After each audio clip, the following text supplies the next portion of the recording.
Baik, Assalamualaikum warahmatullahi wabarakatuh. Perkenalkan, nama saya Yeni Fatika Dewi, NIM 2041050101088 dari kelas Perbankan Syariah 3. Di sini saya akan menanggapi video dari Bapak Wadud mengenai konsep dasar ekonomi Islam. Yang pertama, kita harus mengetahui apa definisi ilmu ekonomi itu.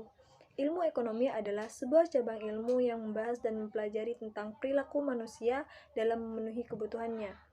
Yaitu dalam ilmu ini kita membahas tentang bagaimana manusia memenuhi kebutuhan sehari-harinya, dengan cara apa, dan melakukan hal apa manusia dalam memenuhinya.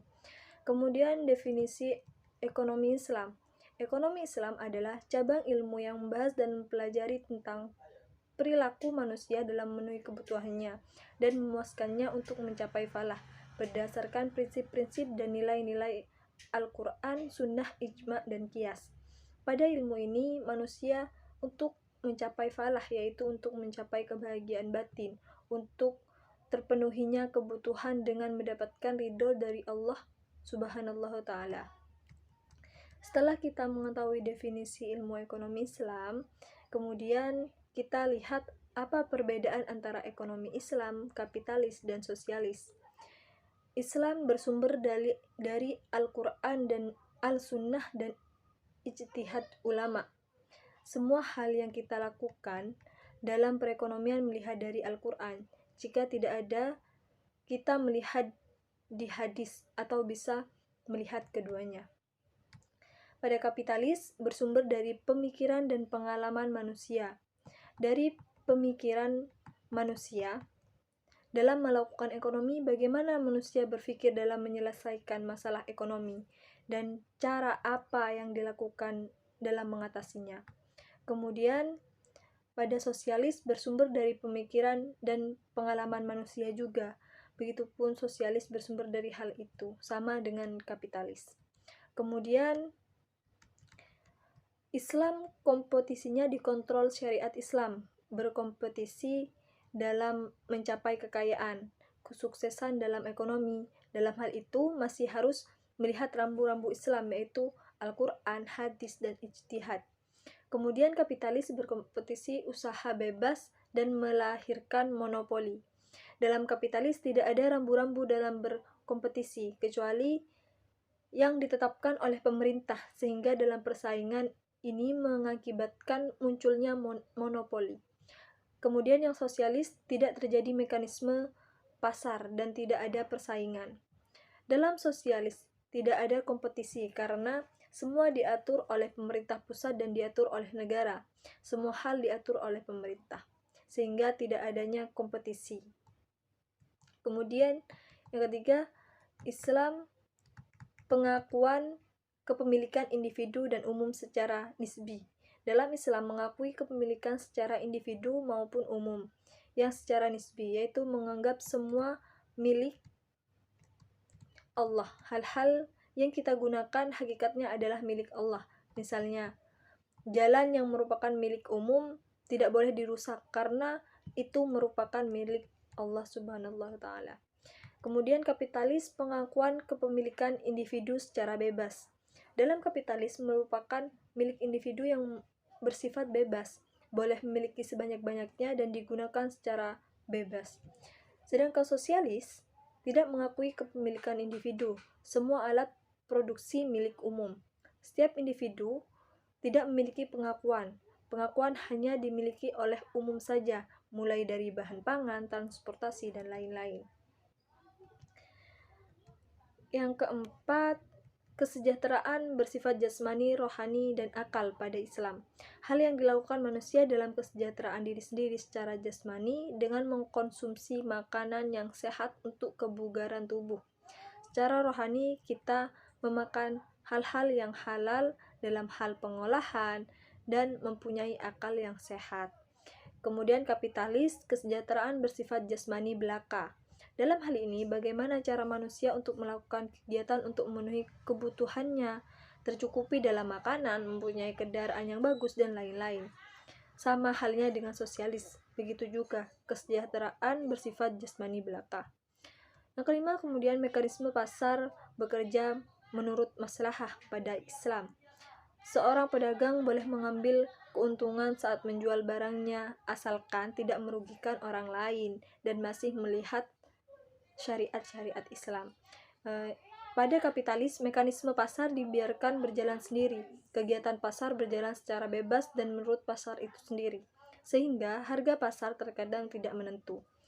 Sedangkan sosialis, perekonomian dijalankan lewat perencanaan pusat oleh pemerintah. Dalam ekonomi kapitalis berbeda. Dalam ekonomi ini tidak ada pasar, semuanya diatur oleh pemerintah pada ekonomi sosialis. Sumber ekonomi Islam.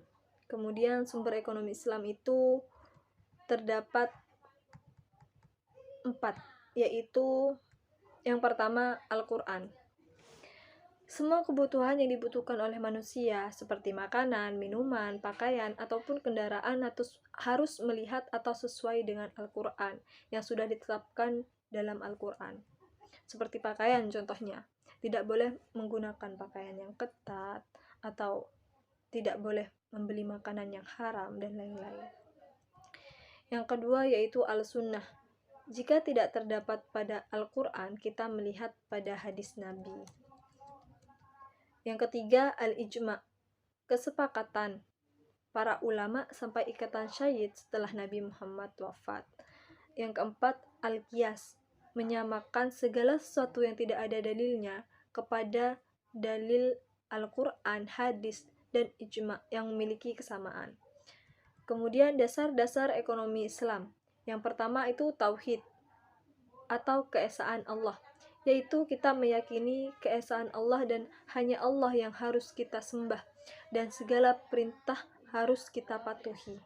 Sehingga kegiatan ekonomi harus sesuai dengan ketentuan-ketentuan Allah yang ada dalam Al-Quran, ijma', hadis, dan qiyas. Kemudian yang kedua al-siddiq dan amanah, kejujuran dan tanggung jawab. Setiap transaksi yang dilakukan harus dilandasi dengan kejujuran. Setiap menjual barang, ketika berhutang dan membayar hutang harus jujur, harus bertanggung jawab, harus membayar hutang jika kita mempunyai hutang, tidak boleh meninggalkannya begitu saja. Setelah melakukan semua hal dengan jujur, kita kemudian amanah itu melaksanakan kegiatan dengan baik dan sungguh-sungguh sesuai dengan kesepakatan bersama, yaitu kita harus bertanggung jawab atas apa yang kita lakukan. Yang ketiga, mengakui hak milik individu dan umum. Setiap individu mempunyai hak dan kita berhak untuk memiliki barang-barang berharga untuk diri kita sendiri, seperti halnya rumah, kendaraan, makanan, dan lain-lain. Dan hak kepemilikan umum misalnya musola, kamar mandi umum, dan lain-lainnya. Yang keempat adalah atau keadilan. Keadilan dilakukan saat berbagi harus sama rata agar adil. Dalam membeli kita harus adil dan juga adil dalam membagi kepentingan pribadi dan kepentingan bersama. Yang kelima al-tawazun, yaitu keseimbangan. Yaitu keseimbangan dalam jasmani dan rohani, keseimbangan dalam melakukan kegiatan perekonomian. Yang keenam al-ta'awun, tolong menolong. Misalnya, orang yang mempunyai modal menolong orang yang membutuhkan modal dalam perekonomiannya. Dengan hal itu kita harus saling tolong menolong antar sesama manusia. Yang kemudian prinsip-prinsip ekonomi Islam bebas dari maghrib, yaitu maisir, gharar, dan riba. Yang pertama maisir. Maisir merupakan segala kegiatan yang terbebas dari sifat judi karena hukumnya haram. Yang kedua, gharar, segala aktivitas yang terbebas dari tipu menipu karena hal tersebut bisa merugikan orang lain. Yang ketiga, riba. Dalam kegiatan ekonomi tidak boleh adanya riba. Jadi dalam menjual harus sama dalam hal penimbangan, tidak boleh dikurangi.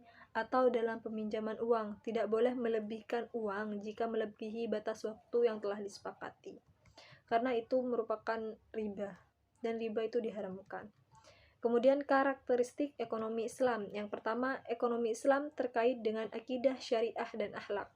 Artinya dalam hal ini manusia harus bertakwa terhadap Allah, beriman kepada malaikat Allah, beriman kepada kitab-kitab Allah. Yang kedua, harta kepunyaan Allah dan manusia sebagai khalifah. yaitu segala sesuatu yang ada di bumi merupakan milik Allah dan Allah mengamanahkan kepada kita untuk memanfaatkannya, bukan merusaknya. Yang ketiga, larangan maisir, gharar, dan riba. Dalam perekonomian, Islam harus mengetahui apa saja larangan yang terdapat pada maisir, gharar, dan riba.